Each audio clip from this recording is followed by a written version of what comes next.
Ну, так приятно пахнет. Прям вообще приятно пахнет. Ой, да. Это ваниль. Можна угадайте?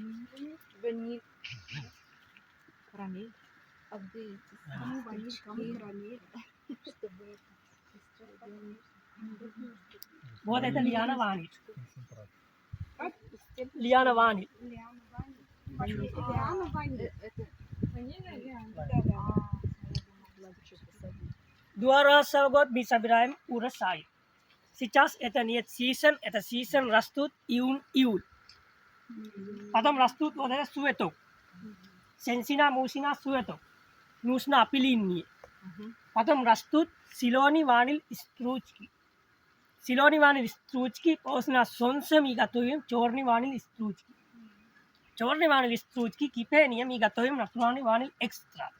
Это мы добавляем чай, кофе, айскрим, пудинг и торт. И можно И в ром еще надо. ром.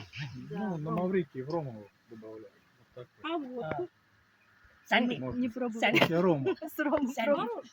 А я не знаю, все равно.